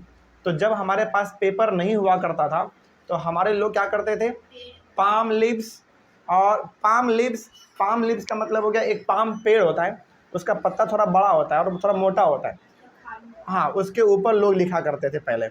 उसी प्रकार से एक और ट्री है बिर्च ट्री, ये ज़्यादातर मिलता है हिमालय की तरफ, यानी कि नॉर्थ इंडिया में आप जाओगे तो वहाँ पे ज़्यादा मिलता है, हाँ, माउंटेन्स पे। तो पहले के ज़माने के लोगों के पास जब पेपर नहीं हुआ करता था तो वो फिर पाम के पत्तों पे, बिर्च ट्री के पत्तों पे लिखा करते थे। ठीक ना, और कई बार तो पेड़ों पे ही लिख देते थे कोई चीज़। ठीक ना, इस तरीके से पहले के लोग लिखा करते थे, क्योंकि पहले हमारे पास पेपर नहीं था। आज हमारे पास पेपर है तो हम लोग आज के पेपर पे लिखते हैं, कॉपी पे लिखते हैं, लेकिन हमारे पास पहले नहीं था तो हम लोग पत्तों पे, पेड़ के ऊपर भी लिख देते थे कई बार, तो चीज़ों को ठोक के, है ना। आगे, over a period of time many manuscripts got destroyed as they were very fragile and many were eaten away by insects, but many of them survived and have been kept in temples, monasteries and or under the care of government in various museums। आज से बहुत समय पहले, हजारों साल पहले, जो पुराने ऋषि मुनि लोग हुआ करते थे, उन लोगों ने बहुत सारा कुछ लिखा है, जिसमें से बहुत सारा चीज़ बर्बाद हो गया, क्योंकि जो वो लोग लिखते थे ना, वो अच्छे क्वालिटी वाला पेपर तो होता नहीं था जो लंबे समय तक टिकेगा। जैसे आज क्या है ना, यदि आज आप कोई पेपर पे कोई चीज़ लिखो और उस पेपर को यदि आप अच्छे से समेट के रखोगे ना, तो वो 40-50 साल भी चल जाएगा। लेकिन हाँ, उस पेपर को आपको अच्छे से रखना पड़ेगा। जैसे आज क्या होता है, आप इसको ऐसे समझिए, हाँ, जैसे आज आप कोई पेपर पे कोई चीज़ लिखो, है ना, मतलब मान लीजिए कि आप क्लास 7 में हैं, सॉरी क्लास 6 में अभी आप हैं, क्लास 6 का आप मैथ बनाते हैं, उस मैथ के कॉपी को आप अच्छे से रख दोगे ना, तो हो सकता है कि वो आने वाले 30-40 साल तक भी रह जाए, लेकिन अच्छे से रखेंगे तब ये आज हम लोग कर पाएंगे। क्यों? क्योंकि जो पेपर है उसका क्वालिटी आज अच्छा है, तो लंबे समय तक टिक जाता है। लेकिन पहले के ज़माने में हमारे पास पेपर तो था नहीं। दूसरा बात, लिखा जाता था पत्तों पर। क्या आपको लगता है कि पत्ता उतना दिन तक टिक पाएगा? नहीं टिक पाएगा। तो पहले के ज़माने के जो लोग थे, हमारे पुराने लोग, ऋषि मुनि लोग, वो लोगों ने बहुत कुछ लिखा है उस समय के बारे में। तो बहुत सारे चीज़ें हैं ऐसे लिखे हुए जो कि बर्बाद हो गया, सड़ गया, गल गया, क्योंकि पत्ता बड़ा नाजुक होता है। और कुछ हैं जो कि आज भी यदि है थोड़ा बहुत जीवित, तो वो आपको गवर्नमेंट के म्यूजियम में देखने को मिल जाता है। म्यूजियम में आप जाओगे ना तो पुराना किताब आपको देखने को मिलेगा वहाँ पे। हाँ, बहुत सारी चीज़ें। तो बहुत सारा चीज़ ऐसा था जो कि हमारे ऋषि मुनि लोगों ने लिखा था आज से बहुत समय पहले। बहुत सारा चीज़ बर्बाद हो गया, ख़राब हो गया, और जो बचा उसको मंदिरों में, मोनास्ट्रीज का मतलब होता है मठ, एक तरीके से आप बोल सकते हैं कि मंदिर के जैसा ही होता है वो भी, है ना। तो वहाँ पे इन सभी को बचाया गया ताकि ये पता चल सके कि पहले के ज़माने के लोग क्या पढ़ते लिखते थे। और जो थोड़ा ज़्यादा नाजुक चीज़ था उसको सरकार ने अपने म्यूजियम में रख दिया ताकि आने वाला जनरेशन उसके बारे में जान सके, पढ़ सके। तो ध्यान रखिएगा, हमारे पास जब बहुत समय पहले पेपर नहीं हुआ करता था तो लोग लिखते किस पे थे? पत्तों पे लिखते थे। और उस पत्तों को जमा करके रखना, सुरक्षित रखना बहुत ही मुश्किल होता था, हार्ड होता था, बहुत मुश्किल होता था। तो बहुत सारे तो ऐसे ही चले गए, सड़क गया, गल गया, बर्बाद हो गया। जो थोड़ा बहुत बचा उसको मंदिरों में, मठों में लोगों ने इकट्ठा करके रखा अच्छे से। और जो ज़्यादा नाजुक चीज़ था उसको सरकार ने अपने म्यूजियम में डाल दिया ताकि लोग आने वाले समय में उसको देख सकें।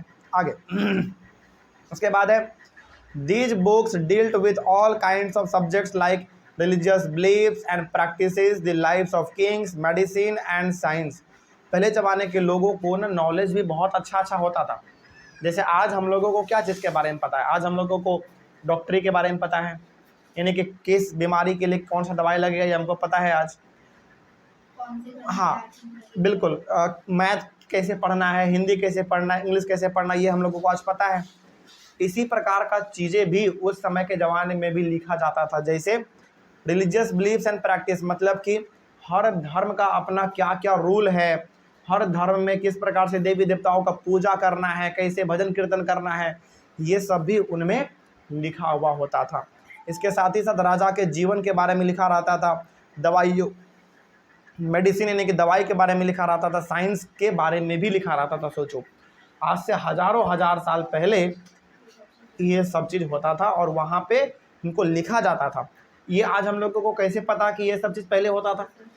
बिल्कुल, जो चीज़ लिखा गया था उसमें जो थोड़ा कुछ बच गया उसको हम लोगों ने आज पढ़ा तो समझ में आया कि पहले के ज़माने के लोग भी साइंस के बारे में, मेडिसिन के बारे में, राजाओं के जीवन के बारे में अच्छा खासा बातें जानते थे और लिखा भी करते थे।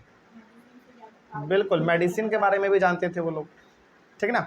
आगे अगला है, also there were epics, poems, plays etcetera, many of these were written in Sanskrit, Tamil and others were in Prakrit. Prakrit क्या होता है?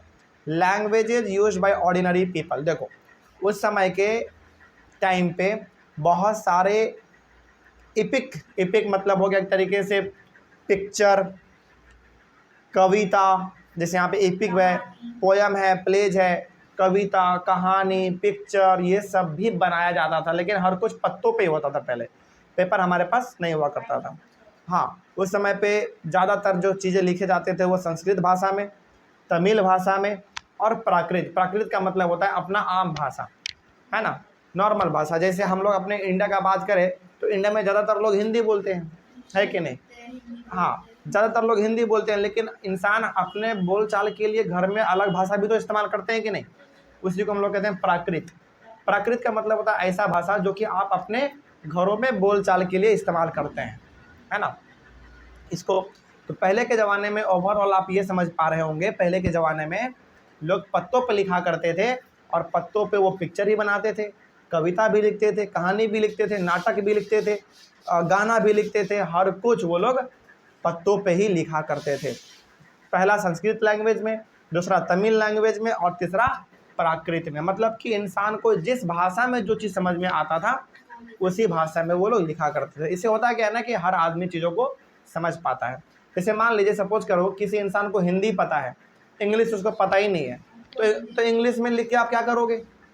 ऑब्वियस सी बात है। तो इंसान को जो भाषा समझ में आता था उसी भाषा में वो लिखा करते थे उस समय पर, ठीक है। ये हो गया हमारा मनुस्क्रिप्ट। तो मनुस्क्रिप्ट का मतलब क्या समझा आपने? जो चीज़ हाथों से लिखा जाए उसको हम लोग मनुस्क्रिप्ट बोलते हैं, ठीक है। और कहाँ पे लिखा जाता था पहले? पत्तों पर, ठीक है, क्योंकि हमारे पास पेपर नहीं होता था। अगला है हमारा इंस्क्रिप्शन। चलिए ये समझिएगा, ये ज़्यादा इंपॉर्टेंट है। Inscriptions are written on hard surface such as stone, metal, rocks and walls. अब देखो बहुत सारे लोग क्या करते थे उस समय के ज़माने में, बहुत सारे लोग चीज़ों को ना दीवालों पे भी लिख देते थे, चट्टानों पे भी लिख देते थे, छेनी हथौड़ी से ठोक ठोक के पिक्चर बना देना। हाँ, पिक्चर बना देना, कोई चीज़ लिख देना। तो वो लोग दीवालों पे भी लिखते थे, बड़े बड़े पहाड़ों पे भी लिख देते थे, चट्टानों पे लिख देते थे, पत्थरों पे लिख देते थे, कई बार तो मेटल के ऊपर लिख देते थे छेनी हथौड़ी से ठोक ठोक के। इसको हम लोग कहते हैं इंस्क्रिप्शन, याद रखिएगा। तो जब भी मनुस्क्रिप्ट अलग होता है, मनुस्क्रिप्ट का मतलब जो हाथों से लिखा जाए और पत्तों पे लिखा जाए। पहले पत्तों पे होता था लेकिन आज तो पेपर हमारे पास है तो वो मनुस्क्रिप्ट कहलाता है। लेकिन इंस्क्रिप्शन का मतलब हुआ जो कि हार्ड सरफेस पे लिखा जाए। हार्ड सरफेस का मतलब पत्थर, दीवाल, मेटल, है ना, रॉक, इन सब चीज़ों पे, नहीं कि चट्टानों पे, दीवालों पे, पत्थरों पर, मेटल्स पे, इन सभी चीज़ों पे यदि कोई चीज़ ठोक ठोक के लिखा जाता है, हाँ, तो इसको हम लोग कह देते हैं इंस्क्रिप्शन। जैसे आज भी ना आप बहुत ऐसे ऐसे जगहों पे जाओगे जो कि पुराने पुराने पहाड़ हैं, वहाँ पे चट्टानों पे आप देखोगे ना, दीवालों पे बहुत सारे फोटो बने हुए होंगे आपके, है ना, राजा महाराजा का हो गया, कई बार तो देवी देवताओं का भी चित्र बना हुआ है जो कि छेनी हथौड़ी से ठोक ठोक के बनाया गया है। समझ रही बात? इसको हम लोग कहते हैं इंस्क्रिप्शन। ओके, तो किसी जगह पे आप घूमने जाओ और वहाँ पे आपको दीवालों पे, चट्टानों पे कुछ बना हुआ दिख जाए तो समझ जाइएगा कि वो इंस्क्रिप्शन का एग्जाम्पल है, ठीक ना। आगे, A large number of inscriptions tell us about the orders and victories of the king। ज़्यादातर लिखा रहता था राजाओं के बारे में कि किस राजा ने किस जगह पर हमला किया, उसको अपने कब्जे में कैसे लिया, है ना, कैसे उन्होंने रूल किया। बिल्कुल, ज़्यादातर जो चीज़ें लिखा रहता था वो राजा के बारे में लिखा रहता था और संस्कृत में लिखा रहता था। अच्छा, आपके मन में सवाल आया होगा कि सर लिखने का तो किसी के बारे में भी लिखा जा सकता था, केवल राजा के बारे में क्यों लिखा रहता था? इसलिए रहता था क्योंकि उस समय पे पढ़े लिखे इंसान बहुत ही कम होते थे, और वो पढ़े लिखे इंसान जो कम होते थे वो काम भी किसके लिए करते थे?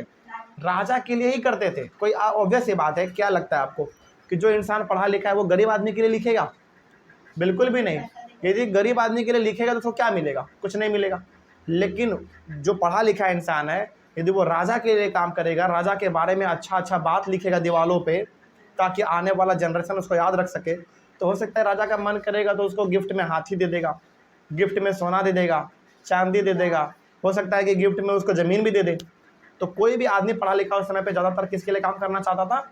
राजा के लिए, क्योंकि उसको गिफ्ट अच्छा अच्छा मिलता था राजा से, ठीक है ना? बिल्कुल। तो ज़्यादातर चीज़ें किसके बारे में लिखा रहते थे? राजाओं के बारे में लिखा रहते थे। हाँ, some of the inscriptions also tell us about the religious policies of the Kings.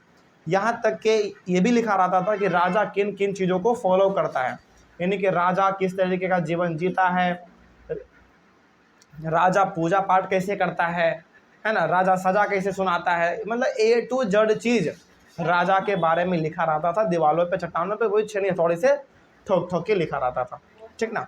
हाँ, inscriptions also tell us about kings and queens what they did. यहाँ तक कि राजा के बारे में तो लिखा रहता ही था, रानी के बारे में भी लिखा रहता था।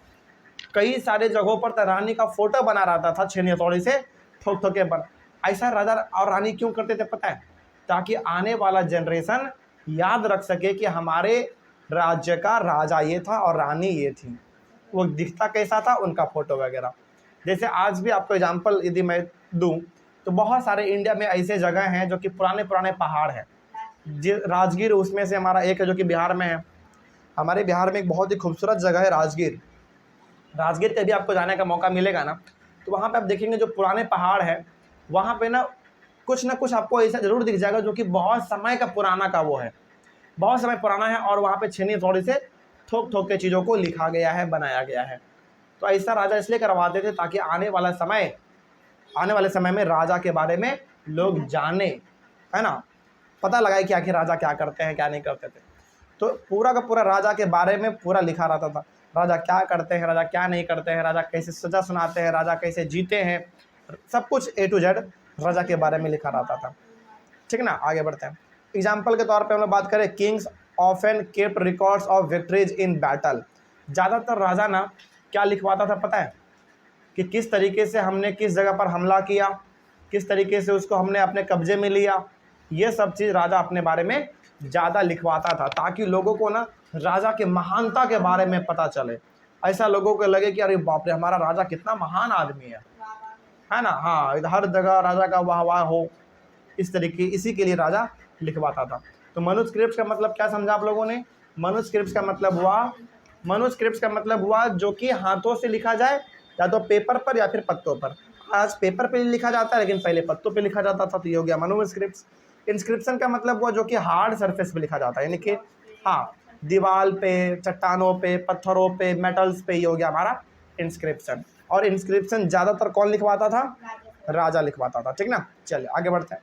अगला है आर्कोलॉजिस्ट। समझिए ध्यान से, अब इसमें है क्या। पहले आप समझो आर्कोलॉजी क्या होता है, उसके बाद समझेंगे आर्कोलॉजिस्ट क्या होता है। दो चीज़ यहाँ पे, आर्कोलॉजी और आर्कोलॉजिस्ट।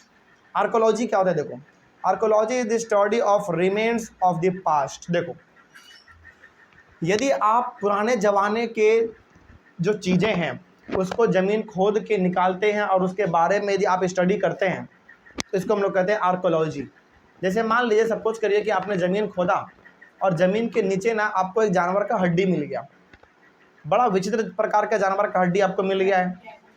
सपोज करिए कि आपने ज़मीन को खोदा और ज़मीन के नीचे से आपको एक बड़ा विचित्र प्रकार के जानवर का हड्डी मिल गया, और उसके बारे में अब आप पढ़ने लग गए हैं, रिसर्च करने लग गए हैं कि आखिर ये किस जानवर का हड्डी है। तो यही चीज़ कहलाता है आर्कोलॉजी। हाँ, लेकिन यानी कि जो चीज़ बीत गया, जो पास्ट हो गया, जो बीत गया, उसके बारे में यदि आप पढ़ते हैं, रिसर्च करते हैं, तो ये कहलाता है आर्कोलॉजी। याद रहेगा? जैसे मान लीजिए आज से बहुत समय पुराना एक महल था जो कि ज़मीन के नीचे धंस गया। सपोज करो, मान लो कि बहुत हज़ारों साल पुराना एक महल था जो कि ज़मीन के नीचे धंस गया, और अब आप उसको खोद के निकाल रहे हैं, खोज रहे हैं, उसके बारे में रिसर्च कर रहे हैं कि ये कितना साल पुराना है, इसका राजा कौन था, कब बना, हाँ इसमें क्या होता था, कैसे लोग रहते थे। तो ये कहलाएगा क्या? आर्कोलॉजी कहलाएगा। तो ओवरऑल कहने का मतलब है कि यदि आप पास्ट के बारे में जानते हैं, पास्ट के बारे में आप रिसर्च करते हैं, यानी कि जो बीत गया उसके बारे में खोजबीन यदि आप करते हैं, तो ये कहलाता है आर्कोलॉजी। ओके, अगला है आर्कोलॉजिस्ट। ये भी बड़ा सिंपल है। Those person who study about the remains of the past are called archaeologist. जो इसके बारे में रिसर्च करेगा उस इंसान को कह देंगे आर्कोलॉजिस्ट। देखिए, आर्कोलॉजी और आर्कोलॉजिस्ट दोनों अलग अलग चीज़ है। आर्कोलॉजी का मतलब हुआ उसके बारे में जो कि पुराने ज़माने का चीज़ है उसके बारे में खोजना, उसके बारे में जानना, पढ़ना, उसको हम लोग कहेंगे आर्कोलॉजी। हाँ, और जो पढ़ रहा है उसके बारे में जो रिसर्च कर रहा है, जैसे मान लीजिए हम ही वो व्यक्ति हैं जो कि इसके बारे में जानना चाह रहा है, जो रिसर्च कर रहा है, तो वो व्यक्ति क्या कहलाएगा? आर्कोलॉजिस्ट कहलाएगा। तो उसके बारे में जानना, उसके बारे में रिसर्च करना, ये आर्कोलॉजी कहलाएगा। लेकिन जो जानेगा, जो रिसर्च करेगा, जो इंसान, या तो मेल या फिर फीमेल कोई भी, उसको हम लोग कह देंगे आर्कोलॉजिस्ट। ठीक है, ध्यान रखिएगा। Archaeologist study the remains of buildings made of stone and brick, paintings and sculpture. हमारे इंडिया में ऐसे बहुत सारे आर्कोलॉजिस्ट हैं, आज भी, पहले भी थे और आज भी हमारे इंडिया में ऐसे बहुत सारे, हाँ कह सकते हैं। तो हमारे इंडिया में आज भी ऐसे बहुत सारे आर्कोलॉजिस्ट हैं जो कि लगातार इन चीज़ों के बारे में खोजबीन करते रहते हैं कि पुराने ज़माने के बिल्डिंग किस प्रकार के थे, उसमें क्या होता था, कैसे लोग रहते थे, है ना। पुराने ज़माने के जो मिट्टी के घर बने हुए होते थे उसके बारे में रिसर्च करते हैं। पुराने ज़माने के यदि कोई पेंटिंग मिल गया तो उसके बारे में रिसर्च करते हैं। समझ रही बात? तो आर्कोलॉजिस्ट का काम ही होता है पुराने ज़माने के चीज़ों के बारे में रिसर्च करते रहना। जैसे अभी ना आपको एक एग्जांपल देते हैं, बड़ा अच्छा सा एग्जांपल है। अभी 1-1.5 महीना पहले यूपी में एक जगह है संभल, आप लोग नाम सुने होंगे शायद। यूपी में एक जगह है संभल, वहाँ पे ना आज से लगभग 1-1.5 महीना पहले का बात है, बस 1-1.5 महीना पहले का बात है। यूपी में एक जगह है संभल, वहाँ पे ना एक महल मिला। बहुत छोटा सा महल है, मतलब बहुत बड़ा महल नहीं। महल जब भी हम लोग सुनते हैं तो क्या बहुत बड़ा आपके मन में आता होगा महल, बहुत बड़ा बिल्डिंग, लेकिन उतना बड़ा भी नहीं था। छोटा सा घर था जो कि ज़मीन के नीचे दब गया था। उसके बारे में जब लोगों को पता चला तो सरकार का जो टीम था आर्कोलॉजिस्ट वाला, उन लोगों ने उसके बारे में रिसर्च करना चालू कर दिया।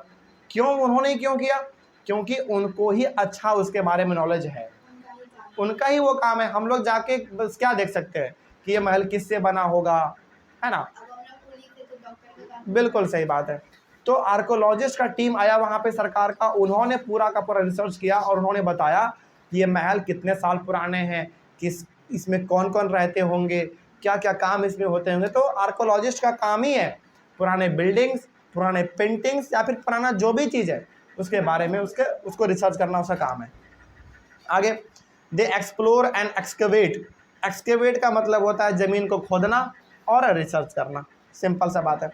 हाँ, they explore and excavate to find tools, weapons, pots, pans, ornaments and coins.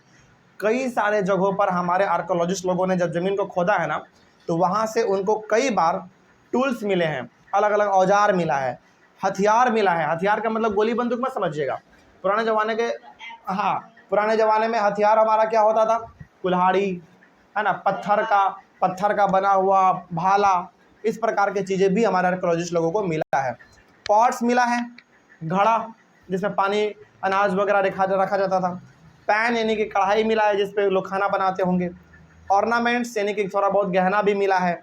और क्वाइंस यानी कि थोड़ा बहुत सिक्का भी मिला है, सोना का, सोना चांदी का, तांबा का, पित्तल का, अलग अलग प्रकार की चीज़ें हमारे आर्कोलॉजिस्ट लोगों को मिला है तब जब उन्होंने रिसर्च किया ज़मीन को खोद के तब। और आज भी ये प्रोसेस जारी है।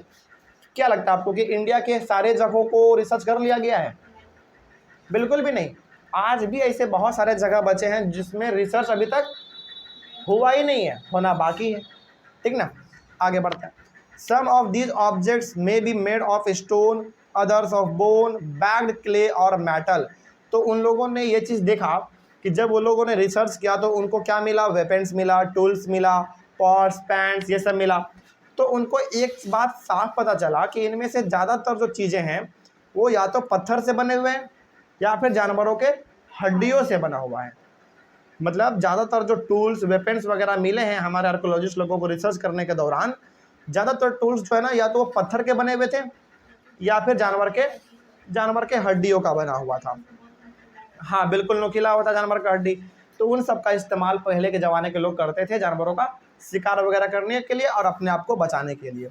और जो बर्तन मिले हैं उनको, चाहे वो घड़ा हो चाहे वो पैन हो, वो क्ले या फिर मेटल का मिला हुआ है। मतलब पकाया हुआ मिट्टी होता है ना, पकाया हुआ मिट्टी का मतलब सिंपल सा हो गया आपका ईटा जो होता है, जो ईंट होता है वो पकाया हुआ मिट्टी है। हाँ, तो उसी प्रकार का उनको अच्छा खासा बना हुआ मिट्टी का बर्तन वगैरह भी उनको मिला है। और कुछ बर्तन जो हैं वो मेटल के भी मिले हैं, यानी कि लोहा टाइप का भी मिला है। आगे, archaeologist also study the bones of animals, birds and fish to find out what people ate in the past. यहाँ तक कि जब हमारे आर्कोलॉजिस्ट लोग रिसर्च कर रहे थे तो उनको ज़मीन के नीचे ना बहुत सारे जानवरों के हड्डी भी मिले हैं, बहुत सारे पक्षी की हड्डी मिले हैं, बहुत सारे मछली के कांटे मिले हैं। इनसे उन लोगों ने ये आइडिया लगाया कि पहले के ज़माने के लोग किस प्रकार के जानवरों को खाते थे, किस प्रकार के पक्षियों का शिकार करते थे और किस प्रकार के मछली को वो लोग पकड़ के बना के खाते थे। कहने का मतलब हुआ कि आर्कोलॉजिस्ट लोगों को जो कुछ भी पता चलता है उसके बारे में वो लोग रिसर्च करना स्टार्ट कर देते हैं और जान ही लेते हैं कि आखिर इसके पीछे का राज क्या है। आर्कोलॉजिस्ट और historians often use the word source to refer to the information found from manuscripts, inscriptions and archaeology. देखो, जो हमारे आर्कोलॉजिस्ट हैं, आर्कोलॉजिस्ट मतलब जिनका रिसर्च होता है, खोजबीन करते रहना, ज़मीन को खोदना, रिसर्च करना। और हिस्टोरियन का काम होता है जो हिस्ट्री के बारे में लिखते हैं, ठीक ना। देखो ध्यान रखिएगा ये बात, आर्कोलॉजिस्ट का काम है ज़मीन को खोदना, रिसर्च करना, है ना, पता लगाना। और उनमें जो नया बात पता चला उनको लिखने का काम किसका है? हिस्टोरियन का, ठीक है। ये लोग एक वर्ड बार बार बोलते हैं, सोर्स। और सोर्स का मतलब होता है कि यदि उनको कोई एक अच्छा चीज़ मिल जाता है मैन्युस्क्रिप्ट्स में या फिर इंस्क्रिप्शन में या फिर आर्कोलॉजी में, मतलब उनको कहीं पे भी कुछ ऐसा मिल जाता है जो कि बिल्कुल नया है, तो वो लोग ये नहीं बोलते कि अरे बाप रे हमने एक नया चीज़ खोजा है, वो ये लोग नहीं बोलते हैं। वो बल्कि बोलते हैं कि एक सोर्स मिला है। समझ रही है बात? जैसे मान लीजिए कि कोई एक जगह है जो कि पहली बार खोजा गया, तो वो लोग क्या बोलेंगे कि एक जगह मिला है उसको रिसर्च करेंगे? नहीं, वो बोलेंगे कि एक सोर्स मिला है, उसको जाके हम लोगों को कुछ रिसर्च करना है। तो वो लोग कभी भी, हाँ, तो उन लोगों को जब भी रिसर्च करना होता है तो क्या वर्ड इस्तेमाल करते हैं? सोर्स, है ना। सोर्स वो लोग इस्तेमाल करते हैं वर्ड उस चीज़ के लिए जिसके बारे में उसको जानना है। चलिए अगला है हमारा, ये टॉपिक खत्म हुआ। अगला है वन, पास्ट और मैनी। चलिए इसको भी समझ लेते हैं। The past was different for different groups of people. For example, the lives of herders और farmers were different from kings and queens. The lives of merchants were different from craft persons and so on. बताइए, एक बात बताइए, क्या सभी का जीवन एक प्रकार का होता है? बिल्कुल भी नहीं। तो वही बात यहाँ पे लिखा गया है कि एक राजा और एक किसान का जीवन बिल्कुल अलग होता है। एक राजा और एक किसान का जीवन बिल्कुल अलग होता है। राजा जहाँ महलों में बैठ के राज करते हैं, किसान जो कि खेतों में मेहनत करके काम अपना करके घर परिवार चलाता है। उसी प्रकार से एक मर्चेंट और एक क्राफ्ट पर्सन्स। मर्चेंट का मतलब वो जो कि सामानों का व्यापारी खरीद बिक्री करते हैं, उनका जीवन, और एक क्राफ्ट पर्सन जो कि क्राफ्ट बनाते हैं, इनका भी जीवन, हाँ, फर्नीचर वगैरह, इनका भी जीवन बड़ा अलग होता है। तो कहने का मतलब हुआ कि सभी के लिए हिस्ट्री एक जैसा नहीं होता है। हाँ, एक बनाता है तो एक बेचता है, एक काम करता है तो एक रूल करता है ना। मतलब एक काम करता है तो फ़ायदा कोई और उठाता है। तो कहने का सिंपल सा मतलब है कि क्या हिस्ट्री सभी के लिए एक जैसा है? क्या सभी का जीवन एक जैसा होने वाला है? बिल्कुल भी नहीं होने वाला। तो हम लोग कह सकते हैं कि जो समय बीत गया उस समय पे भी और आज भी हर कोई एक जैसा नहीं है। Even today most people living in the Andaman Islands to get their own food by fishing, hunting and collecting forest produce। जैसे हम लोग एग्जाम्पल लेते हैं, हमारे इंडिया का जीवन तो फिर भी बहुत अच्छा है ना। इंडिया में जो भी लोग रह रहे हैं वो बिल्कुल ठीक है, मतलब उतना भी उनको समस्याओं का सामना नहीं करना पड़ रहा है। लेकिन आप ऐसे जगह भी चले जाइए जहाँ पे लोगों को जीवन चलाने के लिए डेली संघर्ष करना पड़ रहा है, वो भी हमसे ज़्यादा। देखो, संघर्ष हम लोग को भी करना पड़ रहा है, स्ट्रगल हम लोग को भी करना पड़ रहा है, लेकिन ऐसे भी बहुत सारे लोग हैं जिनका स्ट्रगल हमसे ज़्यादा है। Example, Andaman and Nicobar island आप जाइए, वहाँ के लोगों को डेली फिशिंग करना पड़ता है। यदि वो फिशिंग नहीं करेंगे ना तो उनके घर में पैसा नहीं आएगा, बहुत उनका नुकसान हो जाएगा, और घर परिवार कैसे चलेगा ये तो बड़ा मुश्किल से चल पाता है। तो ओवरऑल कहने का मतलब हुआ कि हर इंसान का इतिहास अलग अलग होता है, क्योंकि हर इंसान का जीवन भी अलग होता है। बिल्कुल सही बात है। जैसे होता क्या है ना कि कुछ ऐसे भी लोग हैं जिनको डेली काम करना पड़ता है, यदि वो डेली काम नहीं करेंगे तो उनका घर परिवार नहीं चल पाएगा उस दिन। लेकिन कुछ ऐसे भी लोग होते हैं जो कि केवल महीने में 2-4 दिन भी काम करते हैं तो उनका घर परिवार पूरा चल जाता है ना।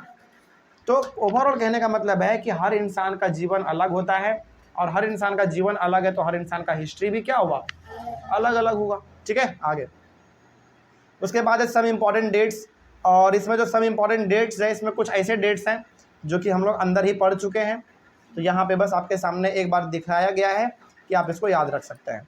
ठीक है, जैसे द बिगिनिंग ऑफ एग्रीकल्चर, बताइए एग्रीकल्चर यानी खेती बाड़ी का शुरुआत कब हुआ था, हम लोगों ने पढ़ा था आज से लगभग 8000 साल पहले हुआ था। तो इसमें ना वैसे डेट दिए हैं लास्ट में जो कि हम लोग पहले ही अंदर में पढ़ चुके हैं, बस यहाँ पे रिविजन के तौर पे दिया है, इसको अभी आप याद रखिएगा। हाँ, एग्रीकल्चर का शुरुआत जो है वो आज से लगभग 8000 साल पहले हो गया था। उसके बाद the first CTs on the Indus, याद करिए इंडस नदी के किनारे में जो पहला शहर बसा था, गांव का बात नहीं कर रहे हैं हम, इंडस नदी के बगल में जो पहला शहर बना था वो शहर कब बना था, आज से 4700 साल पहले बन गया था शहर। ठीक है, आज तो शहर हमारे पास बहुत सारे हैं, लेकिन पहला शहर जो वो कहाँ बसा था, इंडस नदी के बगल में, और आज से 4700 साल पहले। आगे बढ़ते हैं, cities in the Ganga valley a big kingdom in Magadha. जैसे गंगा नदी का यदि हम लोग बात करें, गंगा नदी के बगल में जो शहर बसा हुआ था जिसको हम लोग मगध के नाम से जानते हैं, और मगध को आज हम लोग बिहार के नाम से जानते हैं, ये कब हुआ था, आज से 2500 साल पहले। मतलब जिस बिहार को आप आज देख रहे हैं इसका बसने का शुरुआत गंगा नदी के बगल में आज से 2500 साल पहले ही हो गया था, और आज तक चल रहा है ना। चलिए, इस तरीके से हमारे टॉपिक और टॉपिक के साथ पूरा चैप्टर खत्म होता है। क्या इस चैप्टर में कहीं कोई दिक्कत आप लोगों को?